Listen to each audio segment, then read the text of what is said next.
warahmatullahi wabarakatuh. Bertemu lagi dengan materi biomekanika olahraga. Hari ini kita akan membahas mengenai kesetimbangan, apa itu manfaat, hukum, dan lain sebagainya. Apa itu kesetimbangan? Kesetimbangan berawal dari kata timbangan, yang artinya sama berat, kemudian apabila salah satunya diberikan beban yang lebih, maka akan memberikan efek yang berbeda antara naik ataupun turun. Maka untuk kesetimbangan ini kita mengambil prinsip dari timbangan.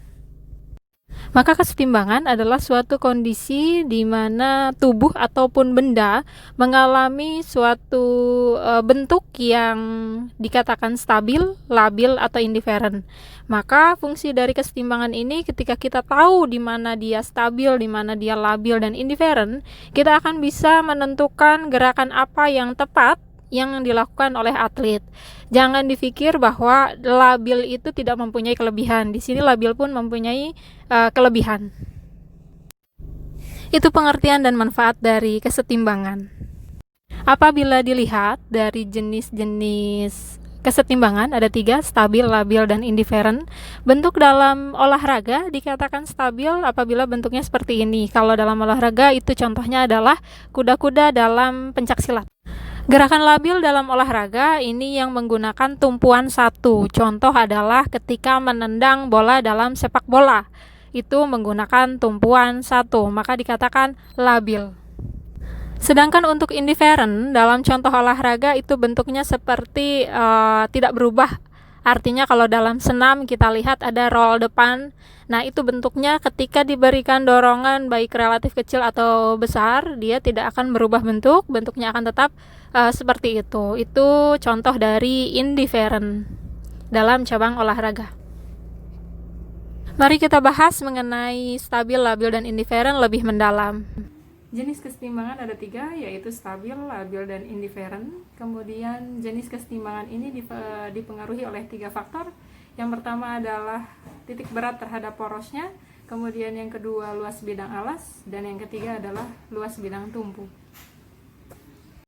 Maka pengertian dari stabil adalah apabila seseorang atau benda tersebut diberikan dorongan yang relatif sedang ataupun kecil, benda tersebut dapat mempertahankan kesetimbangannya. Itu dikatakan stabil, artinya tidak berubah bentuk. Dikatakan stabil apabila benda ataupun seseorang diberikan dorongan yang relatif kecil, dia tidak akan berubah bentuk atau tetap. Maka itu yang dikatakan stabil. Benda dikatakan labil apabila benda atau seseorang tersebut diberikan dorongan yang relatif kecil, dia akan berubah bentuk atau tidak stabil, maka dikatakan labil. Sedangkan indiferen adalah apabila seseorang ataupun benda tersebut diberikan dorongan baik relatif kecil maupun besar, dia tidak akan berubah bentuk, tetap. Mau diberikan dorongan besar ataupun kecil, dia tidak akan berubah bentuk, artinya tetap. Itu dikatakan indiferen. Sekarang kita masuk ke hukum kesetimbangan. Ada 5 hukum kesetimbangan. Yang pertama adalah dikatakan stabil apabila proyeksi dari titik berat jatuh pada bidang tumpu. Itu hukum kesetimbangan pertama. Hukum kesetimbangan kedua yaitu stabilitas berbanding lurus dengan luas bidang tumpu. Maka semakin luas bidang tumpu, maka semakin stabil. Yang ketiga, stabilitas berbanding lurus dengan berat benda atau berat badan seseorang. Artinya semakin berat benda atau semakin berat badan seseorang, maka dia semakin stabil.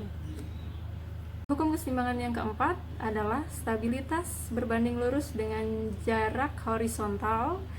Jarak horizontal yang dimaksud di sini adalah luas dari bidang daya tarik menarik, di mana dia akan semakin luas jarak horizontalnya, maka akan semakin stabil. Ini dilihat dari luas bidang tumpu atau alas, dan ini berpengaruh terhadap titik berat. Hukum kesetimbangan kelima atau yang terakhir adalah stabilitas berbanding terbalik dengan jarak vertikal. Kalau dari tadi berbanding lurus artinya semakin besar A maka semakin besar B. Kalau terbalik, maka semakin besar A, semakin kecil B. Nah, artinya di sini semakin luas jarak vertikal, maka akan semakin tidak stabil atau labil. Itu artinya. Terima kasih, itu video dari saya untuk hari ini. Semoga bermanfaat. Wassalamualaikum warahmatullahi wabarakatuh.